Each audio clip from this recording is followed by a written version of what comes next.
ದ್ರೌಪದಿ ದೇವಿ ಸಾಕ್ಷಾತ್ ಭಾರತೀ ದೇವಿ. ಅವರು ಶುದ್ಧ ಭಾಗವತ ಧರ್ಮ ನಿರತರು. ಅದಕ್ಕೇ ಶುದ್ಧ ಅನ್ನೋದರಿಂದನೇ ಪರಶುಕ್ಲತ್ರಯ ನಾರಾಯಣನ ಆರಾಧನೆಯನ್ನು ಯಾವ ಕಾಲಕ್ಕೂ ಸಹ ಅಜ್ಞಾನ ಮಿಥ್ಯಾಜ್ಞಾನಾದಿಗಳನ್ನು ಹೊರತುಪಡಿಸಿ ಉಳಿದವರೇ ನೋಡಲಿಕ್ಕೆ ಸಾಧ್ಯ ಇಲ್ಲ. ಆದರೆ ಅವರು ಮಿಥ್ಯಾಜ್ಞಾನ ಸಂಶಯಾದಿಗಳಿಗೆ ಯಾವ ಕಾಲಕ್ಕೂ ಒಳಗಾಗೋದಿಲ್ಲ. ಅದರ ಜೊತೆಗೆ ಉಳಿದವರನ್ನು ಯಾರು ತಮ್ಮನ್ನು ನಂಬಿ ಬರ್ತಾರೆ ಅವರಿಗೆ ಸರ್ವ ವಿಧವಾದಂತಹ ರೀತಿಯಲ್ಲೂ ಕೂಡ ರಕ್ಷಣೆಯನ್ನು ಕೊಡ್ತಕ್ಕಂಥ ಹಿರಿಮೆ ಅವರ ಇನ್ನೊಂದು ಮುಖ.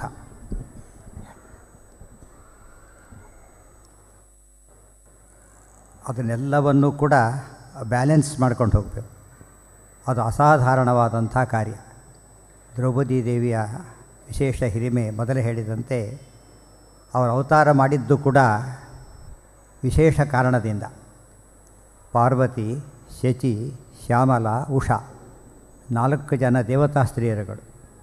ಅವರೆಲ್ಲ ಸಹ ಒಮ್ಮೆ ಬ್ರಹ್ಮದೇವರನ್ನು ಪರೀಕ್ಷೆ ಮಾಡಲಿಕ್ಕೆ ಅಂತ ಹೋಗ್ತಾರೆ.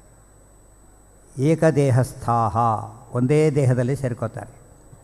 ಬ್ರಹ್ಮದೇವರ ಮುಂದೆ ಓಡಾಡ್ತಾರೆ. ಒಂದು ಸರ್ತಿ ಹೋಗ್ತಾರೆ. ಅವ್ರ ಉದ್ದೇಶ ಅವ್ರು ಗುರುತಿಸ್ತಾರೋ ಇಲ್ವೋ ಪರೀಕ್ಷೆ ಮಾಡಿ ಬ್ರಹ್ಮದೇವರನ್ನೇ ಪರೀಕ್ಷೆ ಮಾಡಬೇಕು ಅಂತ ಹೊರಟರು. ಬ್ರಹ್ಮದೇವರು ಮೊದಲನೇ ಸತ್ತು ಹೋದಾಗಲೂ ಸುಮ್ಮನೆ ಇದ್ದರು, 2ನೇ ಸತ್ತು ಹೋದಾಗಲೂ ಸುಮ್ಮನೆ ಇದ್ದರು, 3ನೇ ಸತ್ತು ಹೋದಾಗ ಆಗಲೂ ಸುಮ್ಮನೆ ಇದ್ದು ಒಮ್ಮೆ ಶಾಪ ಕೊಟ್ಟರು. ಆಮೇಲೆ ಇನ್ನೊಂದು ತಪ್ಪು ಮಾಡಿದರು. ಒಂದು ತಪ್ಪು ಇದು, ಇನ್ನೊಂದು ತಪ್ಪು. ಬ್ರಹ್ಮದೇವರು ಕೂತಿದ್ದಾಗ ಅವರ ಮುಂದೆ ತಮ್ಮ ಗಂಡಂದಿರ ಸಮೇತ ಹೋಗಿ ವಿಲಾಸಂ ದರ್ಶಯಾಮಾಸುಹು ಪಶ್ಯತಃ ಬ್ರಹ್ಮಣೋಧಿಕಂ, ವಿಲಾಸವನ್ನು ತೋರಿಸ್ತಾರೆ. ದೊಡ್ಡವರ ಮುಂದೆ ಬಹಳ ನಮ್ರವಾಗಿ ನಡ್ಕೋಬೇಕು, ಬಹಳ ಗೌರವದಿಂದ ನಡ್ಕೋಬೇಕು. ಅವರೆದುರಿಗಿದ್ದಾಗ ಚೇಷ್ಟೆ ಇತ್ಯಾದಿ ಮಾಡಿಕೊಡೋದು, ಶೃಂಗಾರಾದಿಗಳ ಪ್ರದರ್ಶನ ಮಾಡಿಕೊಡೋದು. ಸಾಮಾನ್ಯವಾಗಿ ಹಳ್ಳಿಗಳಲ್ಲಿ ನೋಡಿರ್ತೀರಿ, ಈಗೆಲ್ಲ ಹೋಗಿಬಿಟ್ಟಿದೆ. ಅತ್ತೆ ಮಾವನ ಎದುರಿದ್ದು ಗಟ್ಟಿಯಾಗಿ ಮಾತಾಡ್ತಿರಲಿಲ್ಲ ಅಂತ ಕಾಲ ಇತ್ತು. ಗಂಡ ಹೆಂಡತಿ ಮಾತಾಡ್ತಿರಲಿಲ್ಲ, ಅಷ್ಟರ ಮಟ್ಟಿಗೆ ಒಂದು ವಿಧೇಯತೆ ತೋರಿಸ್ತಾಯಿದ್ರು. ದೇವತಾ ಸ್ತ್ರೀಯರಿಗೆ ಸಹಜ ಅದು, ಹಾಗೆ ಮಾಡ್ತಿದ್ದವರೇ. ಪ್ರಾರಬ್ಧವಶಾತ್ ಅವರಿಗೊಂದು ಯೋಚನೆ ಬಂತು, ಯಾಕೆ ಪರೀಕ್ಷೆ ಮಾಡಬಾರ್ದು ಅಂತ ಬ್ರಹ್ಮದೇವರ ಮುಂದೆ ವಿಲಾಸಂ ದರ್ಶಯಾಮಾಸುಹು ಪಶ್ಯತಃ ಬ್ರಹ್ಮಣೋ ಅಧಿಕಂ. ಆಗ ಬ್ರಹ್ಮದೇವರು ಶಾಪ ಕೊಡ್ತಾ ಇದ್ದಾರೆ. ನೀವೀಗ 4 ಸಲ ಈ ರೀತಿ ಮಾಡಿದ್ದೀರಿ. 3 ಸಲ ಒಂದೇ ದೇಹದಲ್ಲಿ ಸೇರಿಕೊಂಡು ಬಂದು ಪರೀಕ್ಷೆ ಮಾಡಿದಿರಿ. ಒಮ್ಮೆ ಗಂಡಂದಿರ ಸಮೇತ ಸೇರಿಕೊಂಡು ಬಂದು ವಿಲಾಸವನ್ನು ತೋರಿಸಿದ್ರಿ. ಅದಕ್ಕೆ ನಿಮಗೆ ಶಾಪ ಕೊಡ್ತೇನೆ. ಚತುರ್ಜನ್ಮ ಭವೇದ್ ಭೂಮೌ, 4 ಜನ್ಮ ಭೂಮಿಯಲ್ಲಿ ಹುಟ್ಟಬೇಕು. ಒಂದೊಂದು ತಪ್ಪಿ ಒಂದು ಜನ್ಮ. ಅದು ದೇವತಾ ಸ್ತ್ರೀಯರಿಗೆ ಕೊಡ್ತಿರೋದು ಬ್ರಹ್ಮದೇವರು. ಅಂದರೆ ತಪ್ಪು ಮುಚ್ಚೋಗುತ್ತೆ ಅಂತ ತಿಳ್ಕೊಳ್ಳೋದಕ್ಕೆ ಹೋಗಬಾರ್ದು. ಬ್ರಹ್ಮದೇವರು ನೋಡದಿದ್ದಾಗ ಮಾಡಿದರೂ ಶಿಕ್ಷೆ ಕೊಟ್ಟರು. ಇವತ್ತು ಪರಬ್ರಹ್ಮನ ನಮ್ಮನ್ನು ಮಾಡೋ ತಪ್ಪುಗಳನ್ನು ನೋಡೋದಿಲ್ಲ ಅಂತ ತಿಳ್ಕೊಬಾರ್ದು. ಪ್ರತಿ ಕ್ಷಣದಲ್ಲೂ ನೋಡ್ತಾನೆ. ನಾವು ಎಚ್ಚೆತ್ಕೊಂಡು ಕ್ಷಮೆ ಕೇಳಿದರೆ ಉದ್ಧಾರ ಆಗ್ತೇವೆ. ಏನಾದರೂ ಕೂಡ ಹಾಗೇ ಇದ್ದರೆ ಉಗ್ರವಾದ ಶಿಕ್ಷೆ ಕೊಡ್ತಾನೆ ಭಗವಂತ. ದೊಡ್ಡವರು ಪರೀಕ್ಷೆ ಯಾವ ಕಾಲಕ್ಕೂ ಮಾಡಬಾರ್ದು. ಹುತ್ತದಲ್ಲಿ ಹಾವಿದೆಯಲ್ಲೋ ಕೈ ಇಟ್ಟು ನೋಡಿದರೆ ಹೇಗಿರುತ್ತೆ, ಕರೆಂಟ್ ಬಂದಿದೆಯಲ್ಲೋ ಅಂತ ಕೈಲಿ ಮುಟ್ಟಿದ್ರೆ ಒಳ್ಳೆ ಹೇಗೆ ಕಾಣಿಸುತ್ತೆ, ಸತ್ತೋಗ್ತಾನೆ ಅಷ್ಟೇ. ಆ ದೊಡ್ಡವರ ಪರೀಕ್ಷೆ ಯಾವ ಕಾಲಕ್ಕೂ ನಮಗೆ ಸಾಧ್ಯ ಇಲ್ಲ. ಇದನ್ನು ತೋರಿಸಲಿಕ್ಕೆ ಮಾತು ಬಂತು. ಅವರಿಗೆಲ್ಲ ಆಗ ಗಾಬರಿ ಶುರುವಾಯಿತು. ಬರೀ 4 ಜನ್ಮ ಹುಟ್ಟಲಿ ಅಲ್ಲ, ಒಂದು ಜನ್ಮದಲ್ಲಿ ಅನ್ಯಗಾಶ್ಚ ಭವತಾ, ಪರಪುರುಷರ ವಶವಾಗಲಿ ಅಂತ ಶಾಪ ಕೊಟ್ಟರು. ಎಂಥ ದೊಡ್ಡ ಶಾಪ ಯೋಚನೆ ಮಾಡಿ. ದೇವತಾ ಸ್ತ್ರೀಯರಂಥ ಪತಿವ್ರತಾ ಸ್ತ್ರೀಯರಿಗೆ ಪರಪುರುಷನ ವಶವಾಗೋದು ಅಂದರೆ ಪಾತಿವ್ರತ್ಯ ಭಂಗ ಆಗಬೇಕು. ಉಗ್ರವಾದ ಶಾಪಗಳು. ಬ್ರಹ್ಮದೇವರು ಕೊಟ್ಟ ಶಾಪ, ಸುಪ್ರೀಂ ಕೋರ್ಟ್ ಆರ್ಡರ್ ಇದ್ದ ಹಾಗೆ. ಸಣ್ಣ ಪುಟ್ಟ ಅಪೀಲ್ ಕೂಡ ಹೋಗಾಗಿಲ್ಲ ಅಂಥದ್ದು. ಏನು ಮಾಡಬೇಕು ಅವ್ರಿಗೆ? ಈಗ ಅವ್ರಿಗೆ ಜ್ಞಾನೋದಯ ಆಯಿತು. ಎಷ್ಟು ತಪ್ಪು ಮಾಡಿದ್ದೇವೆ ನಾವು, ಇದು ತಿದ್ದುಕೋಬೇಕು ಅಂತ ಯೋಚನೆ ಮಾಡಿ ಏನು ಉಪಾಯ ಇದಕ್ಕೆ? ಆ ರೀತಿ ಪರಪುರುಷ ಸ್ಪರ್ಶವಾದರೆ ಮಹಾಪಾತಕ, ಆಗಲೇ ಕೂಡುದು. ಬ್ರಹ್ಮದೇವರ ಶಾಪ ನಡೀಲೇಬೇಕು. ಹಾಗಿದ್ದರೆ ಯಾವ ಪರಪುರುಷ ನಮ್ಮನ್ನು ಮುಟ್ಟಿದರೆ ನಮಗೆ ಪಾಪ ಬರೋದಿಲ್ಲ ಅಂತ ಯೋಚನೆ ಮಾಡಿದರು. ಸ್ಪರ್ಶ ಆಗಬೇಕು, ಪಾಪ ಬರಕೂಡದು. ವಾಯುದೇವರು ಅಂಥವರು. ಅವರು ಮುಟ್ಟಿದರೆ ಪವಿತ್ರರಾಗ್ತಾರೆ ಹೊರತು ಮೈಲಿಗೆ ಆಗೋದೇ ಇಲ್ಲ. ಅವರ ಸ್ಪರ್ಶ ನಮಗಾದರೆ ಬ್ರಹ್ಮದೇವರ ವರ ನಡೀತು, ಪರಪುರುಷ ಸ್ಪರ್ಶ ಆಯಿತು, ಪಾಪ ಬರಲಿಲ್ಲ. ಒಳ್ಳೆಯ ಯೋಚನೆ ಮಾಡಿದರು ಅವರು. ಹಾಗಿದ್ದರೆ ವಾಯುದೇವರು ಸುಮ್ಮನೆ ಮುಟ್ಟೋದಿಲ್ಲ. ವಾಯುದೇವರು ಚತುರ್ವಿಂಶತಿ ತತ್ವಪತಿ ದೇವತೆಗಳಿಗೆ ಗುರುವೆನಿಸುತ್ತಿಹ ಮಾರುತನ ನಿಜ ಪತ್ನಿ. ನಾರಾಯಣ ಹೇಗೆ ಋತೇ ರಮಾಂ ಚಾತು ಮಮಾಂಗ ಸಂಗ ಯೋಗ್ಯಾಂಗನಾನೈವ ಸುರಾಲಯೇಪಿ. ಮಹಾಲಕ್ಷ್ಮಿಯನ್ನು ಹೊರತು ಬೇರೆಯವರನ್ನು ಎಂದೂ ಸ್ಪರ್ಶ ಮಾಡೋದಿಲ್ಲ ಪರಮಾತ್ಮ. ಪತ್ನಿತ್ವೇನ ಗ್ರಹಣ ಮಾಡೋದಿಲ್ಲ. ಅದೇ ರೀತಿ ವಾಯುದೇವರು ಯಾರಾದನ್ನಾದರೂ ಪರಮಾತ್ಮ ಸ್ಪರ್ಶ ಮಾಡಿದರೆ ಒಳ್ಳೆ ರಮಾವೇಶ ಇರಬೇಕು, ಎಂದು ಹೋದರೆ ಇಲ್ಲ. ಗೋಪಿಕಾಸ್ತ್ರೀಯರು ರಮಾವೇಶ ಇತ್ತು. ಆ ಷಣ್ಮಹಿಷೆಯರಲ್ಲಿ ರುಕ್ಮಿಣಿ ಸತ್ಯಭಾಮ ಸಾಕ್ಷಾತ್ ಮಹಾಲಕ್ಷ್ಮಿನೇ, ಉಳಿದವರಲ್ಲಿ ರಮಾವೇಶ ಇತ್ತು. ಅದೇ ರೀತಿ 16,100 ಜನಗಳಿದ್ರಲ್ಲ, ಅವರೆಲ್ಲ ರಮಾವೇಶ ಇತ್ತು. ಇಲ್ಲದವರು ವೇದವ್ಯಾಸ ದೇವರಾಗಲಿ ನಾರಾಯಣ ಆಗಲಿ ಪರಮಾತ್ಮ ರೂಪಗಳು ಮುಟ್ಟೋದೇ ಇಲ್ಲ. ವಾಯುದೇವರು ಹಾಗೇನೆ, ಅವ್ರು ಮುಟ್ಟಬೇಕಾದ್ರೆ ಭಾರತೀಯ ಆವೇಶ ಇದ್ದರೆ ಮಾತ್ರ ಮುಟ್ಟೋದು, ಇಲ್ಲಿ ಭಾರತೀ ದೇವಿಯನ್ನು ಮುಟ್ಟಬೇಕು. ಹಾಗಿದ್ದರೆ ಭಾರತೀ ದೇವಿನೇನಾದರೂ ನಾವು ಶರಣು ಹೊಕ್ಕು ಅವರ ಅನುಗ್ರಹ ಸಂಪಾದನೆ ಮಾಡಿ ಅವರ ದೇಹದೊಳಗೆ ಸೇರ್ಕೊಂಡು ಹುಟ್ಟುಬಿಟ್ರೆ ನಾವು ಬೇರೆ ಯಾರೂ ಮುಟ್ಟಾಗಿಲ್ಲ. ವಾಯುದೇವರು ಮುಟ್ತಾರೆ, ನಮಗೆ ದೋಷ ಬರೋದೇ ಇಲ್ಲ. ಅಷ್ಟೇ ಅಲ್ಲ, ಶಾಪ ವಿಮೋಚನೆ ಆಗುತ್ತೆ ಅಂತ ಯೋಚನೆ ಮಾಡಿ ಭಾರತೀ ದೇವಿ ಹತ್ರ ಹೋದರು. ಅವರು ಪ್ರಾರ್ಥನೆ ಮಾಡಿ 1000 ವರ್ಷ ತಪಸ್ಸು ಮಾಡಿದರೆ ಅಂತ ಯೋಚನೆ ಮಾಡಿ 1000 ವರ್ಷಗಳ ಕಾಲ ಭಾರತೀ ದೇವಿಯನ್ನು ಕುರಿತು ತಪಸ್ಸು ಮಾಡಿದ್ದಾರೆ. ಭಾರತೀ ವಿದ್ಯಾಭಿಮಾನಿ ದೇವತೆ, ವಿದ್ಯೆ ಬರಲಿಕ್ಕೆ ಎಷ್ಟು ಕಷ್ಟ ಅಂಬೋದಕ್ಕೆ ಅದು ನಿದರ್ಶನ. ಅದು ಧನ ಸಂಪಾದನೆ ಮಾಡಬಹುದು, ಎಷ್ಟೋ ಜನ ನೋಡಿರ್ತೇವೆ, ಭಾರಿ ಬಡವರು ಕೋಟ್ಯಾಧೀಶರಾಗಿಬಿಟ್ಟಿರ್ತಾರೆ. ಆದರೆ ಭಾರಿ ದೊಡ್ಡ ಹಾಗಾಗೋದಿಲ್ಲ.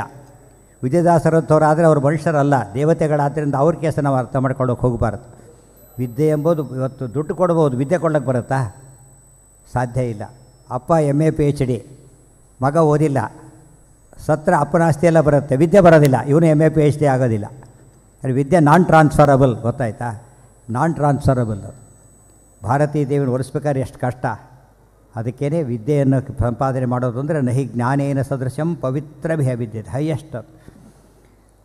ಅವರು 1000 ವರ್ಷ ತಪಸ್ಸು ಮಾಡಿದರು ಅಂದರೆ ಎಷ್ಟು ಕಷ್ಟ ಅನುಗ್ರಹ ಮಾಡೋದು. ಕೊನೆಗೆ ಪ್ರತ್ಯಕ್ಷರಾದರು, ವರ ಕೇಳಿದರು, ಅಮ್ಮ ನಮ್ಮ ಶಾಪ ಹೀಗೆ ಬಂದಿದೆ, ನಾವು ಹುಟ್ಟಲೇಬೇಕು, ಪಾವಿತ್ರ ಕಳ್ಕೊಳ್ಳೇಬಾರ್ದು ಅಂತಿದ್ದರೆ ನೀವು ಅನುಗ್ರಹ ಮಾಡಿ ನಮ್ಮನ್ನು ಉದ್ಧಾರ ಮಾಡಬೇಕು ಅಂತ ಕೇಳಿದಾಗ ಅವ್ರು ಹೇಳ್ತಾರೆ, ಆಯಿತು, ನಿಮ್ಮನ್ನು ಸೇರಿಸ್ಕೊಂಡು ನಾವೇ ಅವತಾರ ಮಾಡ್ತೀವಿ ಅಂತ ಹೇಳ್ತಾರೆ. ಎಂಥ ಕಾರುಣ್ಯ ಇದು!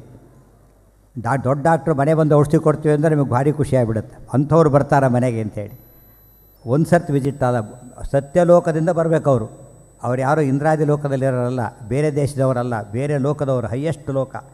ಭೂಹು ಭುವಃ ಸ್ವಹ ಮಹಃ ಜನಃ ತಪಃ ಸತ್ಯಂ, ಅಲ್ಲಿಂದ ಹಿಡಿದು ಬರಬೇಕು ಇವ್ರ ಕಲ್ಯಾಣಕ್ಕೋಸ್ಕರ. ಎಷ್ಟು ಕಾರುಣ್ಯ ಇರಬೇಕು. ಒಪ್ಕೊಂಡು ಅವ್ರ ದೇಹದಲ್ಲಿ ಸೇರಿಸ್ಕೊಂಡು ಅವತಾರವನ್ನು ಮಾಡ್ತಾರೆ. 4 ಅವತಾರವನ್ನು ಮಾಡ್ತಾರೆ. ಮೊದಲನೇದೇ ರಾಮಾಯಣ ಕಾಲಕ್ಕೆ ಹನುಮಂತ ದೇವರು, ಭಾರತೀ ದೇವಿ ಶಿವಕನ್ಯಾ ವಿಪ್ರಕನ್ಯಾ ಅನ್ನೋ ರೂಪ. 4 ಜನ ದೇವತೆಗಳನ್ನು ಸೇರಿಸ್ಕೊಂಡು ಹುಟ್ಟಿ ಬರ್ತಾರೆ. ಅಲ್ಲಿ ಅವರು ಸೇಫ್. ಭಾರತೀ ದೇವಿ ಜೊತೆಗಿದ್ದಕ್ಕೆ ಏನೇನೇನು ಸಂಶಯ ಬರಲಿಲ್ಲ, ಏನೂ ಆಗಲಿಲ್ಲ. 2ನೇ ಜನ್ಮ ನಳನಂದಿನಿ, ಇಂದ್ರಸೇನ ನಳನಂದಿನಿ ಅಂಥೇಳಿ. 3ನೇದೇ ಸಾಕ್ಷಾತ್ ಈ ದ್ರೌಪದಿ ರೂಪ. 4ನೇದು ಕಲಿಯುಗದಲ್ಲಿ ಚಂದ್ರ ಅಂತ ರೂಪ. 4 ರೂಪ ಅವತಾರ ಮಾಡುತ್ತಾರೆ. ಇಲ್ಲಿ ಭಾರತೀ ದೇವಿ ಅವರು ಹುಟ್ಟು, ಇವರಿಗೆಲ್ಲ ಕರ್ಮ ಇದೆ. ಅವ್ರಿಗೆ ಯಾವ ಕರ್ಮ ಅನುಗ್ರಹ ಅಷ್ಟೇ ಅವ್ರು ಮಾಡಿದ್ದು ಅಷ್ಟೇ ಹೊರತು ಕರ್ಮದಿಂದ ಬಂದಿದ್ದಲ್ಲ. ಸ್ವಲ್ಪ ಯೋಚನೆ ಮಾಡಬೇಕು. ಇವತ್ತು ಪೇಷಂಟು ಆಸ್ಪತ್ರೆಯಲ್ಲಿರ್ತಾನೆ ಅಂದರೆ ರೋಗ ಇದೆ ಅಂತ ಅರ್ಥ. ಡಾಕ್ಟ್ರ್ ಇದ್ದಾನೆ ಅಂದರೆ ರೋಗ ಇದೆಯಲ್ಲ, ರೋಗ ವಾಸಿ ಮಾಡಲಿಕ್ಕೆ ಬಂದಿದ್ದಾನೆ ಅಂತ ಅರ್ಥ. ಒಂದೇ ಸ್ಥಳದಲ್ಲಿ ಇಬ್ಬರಿದ್ದರೂ ಕೂಡ ಅವರ ರೀತಿ ಬೇರೆ ಇದೆ. ವಾಯುದೇವರು ಹಾಗೇನೆ. ಇವತ್ತು ಎಷ್ಟೋ ಜನ ದೇವತೆಗಳ ಅವತಾರ ಮಾಡಿದ್ದೆಲ್ಲ ತಮ್ಮ ಪ್ರಾರಬ್ಧ ಕರ್ಮವಶಾತ್ ಅವತಾರ ಮಾಡಿ ಬರ್ತಾರೆ. ವಾಯುದೇವರು ಹಾಗಲ್ಲ. ಆಜ್ಞಾ ಮನ್ನೈರಧಾರ್ಯಾಂ ಆದೇಶ ಬೌಲಿಮಣಿ ಉಜ್ವಲ ವರ್ಣಮೇನಂ ಬದ್ಧಾಂಜಲಿ ಮರುದನರ್ಘ್ಯ ಮಧತ್ತ ಮೂರ್ಧ್ನ. ಇಲ್ಲಿ ನೋಡಿ ಚಿನ್ನ ಹೇಗಿದೆ ಭಾರತೀ ದೇವಿ ಅವತಾರದ್ದು ಅಂತ ಕೇಳಿದರೆ ತುಂಬ ಜನಕ್ಕೆ ಇನ್ನೊಂದು ಗೊತ್ತಿರಬೇಕು. ಬೇಲ್ಯ ಲೋಕದಿಂದ ಕೆಳಗಿನ ಲೋಕಕ್ಕೆ ಇಳಿದು ಬಂದುಬಿಟ್ರೆ ಅವರ ಜ್ಞಾನಾದಿಗಳೆಲ್ಲ ಮುಚ್ಚೋಗುತ್ತೆ. ರಿಸ್ಕ್ ಇದೆ. ಮನುಷ್ಯ ಲೋಕಕ್ಕೆ ಬರೋದು ಅಂದರೆ ಸಾಮಾನ್ಯ ಅಲ್ಲ. ಮಾನುಷಾನ್ನವನುಂಡು ಜ್ಞಾನಶೂನ್ಯನೂ ಆದೆ. ತತ್ವಸ್ವಾಲಿಯಲ್ಲಿ ಜಗನ್ನಾಥದಾಸರ ಮಾತು. ಮಾನುಷಾನ್ನವನ್ನುಂಡು ಜ್ಞಾನಶೂನ್ಯನೂ ಆದೆ. ಅಲ್ಲಿ ಬರಬೇಕು. ಊಟ ಮಾಡೇ ನಿದ್ರೆ ಬರ್ತಿರ್ತದೆ ಈಗಾಗಲೇ. ಅಂದಮೇಲೆ ಭೂಲೋಕಕ್ಕೆ ಬಂದರೆ ಏನಾಗಬಹುದು ಯೋಚನೆ ಮಾಡಿ. ಮನುಷ್ಯ ಲೋಕದ ಸಂಪರ್ಕ, ಮನುಷ್ಯ ಜೊತೆ ಮಾತುಕತೆ ಎಲ್ಲವೂ ನಮ್ಮನ್ನು ವ್ಯಕ್ತಿತ್ವ ಡೌನ್ ಮಾಡಿಬಿಡುತ್ತೆ. ಪರೀಕ್ಷೆಯಲ್ಲಿ ಕೂತ ಹೊರನ ಜೊತೆ ಮಾತಾಡಿದರೆ get out of the class ಅಂತಾರೆ. ಎಕ್ಸಾಮಲ್ಲಿ ಹೊರಗೆ ಕಳಿಸ್ಬಿಡ್ತಾರೆ, ಮಾತಾಡೋಂಗಿಲ್ಲ. ದೇವತೆಗಳಿಗೆ ಭಾರಿ ನಿರ್ಬಂಧ ಇದೆ. ಆದರೆ ಆ ರಿಸ್ಕ್ ತೊಗೊಂಡು ಬರಬೇಕು ಅವರು. ಉಳಿದ ದೇವತೆಗಳಿಗೆ ಹಾಗಾಗುತ್ತೆ, ಆದರೆ ರುಜುಗಳಿಗೆ ಮಾತ್ರ ಹಾಗಾಗೋದಿಲ್ಲ. ಭಾರಿ ವಿಶೇಷ. ರುಜುಗಳಿಗೆ ಈ ಸಮಸ್ಯೆ ಇಲ್ಲ. ಯಶ್ಚೈತ್ರಿಣ್ಯುತಿತಾನಿ ವೇದವಚನೆ ರೂಪಾಣಿ ದಿವ್ಯಾನ್ಯಲಂ ಬಟ್ ತದ್ದರ್ಶತ ಮಿಥವೇವ ನಿಹಿತಂ ದೇವಸ್ಯ ಭರ್ಗೋಬಹತ್ ಇಚ್ಛಾವ್ಯಕ್ತಿ ಪ್ರಾಯಶೋ ಮಾರುತಸ್ಯ. ಏನು ಸ್ವಾರಸ್ಯ ಗೊತ್ತಾ ಇದರಲ್ಲಿ? ಮೂಲ ರೂಪದಲ್ಲಿ ಅಜ್ಞಾನಾದಿಗಳಿಲ್ಲ, ಬೇರೆ ಅವತಾರ ರೂಪದಲ್ಲಿ ಬರುತ್ತೆ. ಎಷ್ಟೋ ಸರ್ತಿ ಮೂಲ ರೂಪದಲ್ಲಿ ಇಲ್ಲದೆ ಹೋಗಿದ್ದು ಅವತಾರ ರೂಪದಲ್ಲಿ ಬರುತ್ತೆ. ಮನೆಯಲ್ಲಿ ಸಾರಿ ಬಡಿ ಮಾಡೋನು ಬೇರೆ ಕಡೆ ಹೋದಾಗ ಸ್ವಲ್ಪ ಕಡಿಮೆ ಆಗುತ್ತೆ. ಅಷ್ಟು ಅನುಕೂಲಗಳಿರೋದಿಲ್ಲಲ್ಲ, ಹಾಗೆ ಅಡ್ಜಸ್ಟ್ ಮಾಡ್ಕೋಬೇಕಾಗತ್ತೆ. ಆದರೆ ರುಜುಗಳಿಗೆ ಮಾತ್ರ ಭೂಲೋಕದಲ್ಲಿ ಬಂದಾಗಲೂ ಅವ್ರಿಗೆ ಆಪತ್ತಿನ ಪ್ರಶ್ನೆ ಇಲ್ಲ. ಅವ್ರು ಹೊಂದಾಣಿಕೆ ಮಾಡಿಕೊಳ್ಳೋದಿಲ್ಲ. ಯಾಕಂದರೆ ಆಪತ್ತೇ ಇಲ್ಲ ಅವರಿಗೆ. ಉಳಿದವರಿಗೆ ಆಪತ್ತು, ಅವ್ರಿಗೆ ಆಪತ್ತೇ ಇಲ್ಲ. ಹೆಸರು ಹೇಳಿದರೆ ಆಪತ್ತು ನಮಗೆ ಪರಿಹಾರ ಆಗುತ್ತೆ ಅಂದಮೇಲೆ ಅವರಿಗೆಲ್ಲ ಆಪತ್ತು ಬರಬೇಕು. ಜನ್ಮಾಧಿ ಅಧ್ಯುಪಾಧಿ ಪ್ರತಿಹತಿ ವಿರಹ ಪ್ರಾಪಕಾಣಾಂ ಗುಣಾನಾಂ ಅಗ್ರ್ಯಾಣಾಂ ಅರ್ಪಕಾಣಾಂ ಸ್ಥಿರಭುಜಿತ ಚಿದಾನಂದ ಸಂದೋಹ ದಾನಾಂ ಏತೇಷಾಮೇಷದೋಷ ಪ್ರಭುಷಿತ ಮನಸಾಂ ದ್ವೇಷಿಣಾಂ ದೂಷಕಾಣಾಂ ದೈತ್ಯಾನಾಮಾರ್ತಿಮಂಧೇ ತಮಸಿ ವಿದತತಾಂ ಸಮಸ್ತವೇ ನಾಸ್ಮಿ ಶಕ್ತಃ. ಇದು ಅರ್ಥ ಮಾಡಿಕೊಂಡ್ರೆ ಭಾರತೀ ದೇವಿಗೆ ಮೂಲ ರೂಪದಲ್ಲಿ ಅಷ್ಟೇ ಅಲ್ಲ, ವಾಯುದೇವರಿಗೆ ಮೂಲ ರೂಪದಲ್ಲಿ ಅಷ್ಟೇ ಅಲ್ಲ, ಅವತಾರ ರೂಪದಲ್ಲೂ ಕೂಡ ಅವರಿಗೆ ಯಾವುದೇ ವಿಧ ಧರ್ಮ ತಪ್ಪತಕ್ಕಂಥ ಪ್ರಸಂಗ ಬರೋದೇ ಇಲ್ಲ, ಧರ್ಮ ತಪ್ಪೋದಿಲ್ಲ. ಅಂದರೆ ಎಷ್ಟು ಗ್ರೇಟ್ ಇದು. ರುದ್ರದೇವರು ಎಷ್ಟು ಮೇಲಿದ್ದಾರೆ. ಅವತಾರ ಮಾಡಿದಾಗ ಅಶ್ವತ್ಥಾಮರ ಅವತಾರ ಮಾಡಿದರು, ಆದರೆ ಕೃಷ್ಣನಿಗೆ ವಿರುದ್ಧ ನಿಂತರು. ಆ ಸಮಯದಲ್ಲಿ ಭೀಮಾದಿ ಪಾಂಡವರ ವಿರುದ್ಧ ನಿಂತರು. ಆಮೇಲೆ ಪಶ್ಚಾತ್ತಾಪಪಟ್ಟರು. ದುರ್ಯೋಧನ ಸಹವಾಸ ಅವರನ್ನು ಆ ಕಡೆ ಮೊದಲೇ ಭೂಮಿಯಲ್ಲಿ ಹುಟ್ಟಿದ್ದು. ಎರಡನೇದಾಗಿ ದುರ್ಯೋಧನ ಕೊಟ್ಟ ಹಾಲು ಕೊಡೋದು ಆ ಕಡೆಗೆ ಹೋಗಿತ್ತು. ಅವರ ಅಂತಸ್ತನ ಇಳಿಸಿಬಿಡ್ತು. ಭೀಷ್ಮದ್ರೋಣಾದಿಗಳು ಅನ್ನದ ಋಣ ಅಂಥೇಳಿ ಕೌರವ್ರ ಕಡೆ ಸೇರಿಬಿಟ್ರು.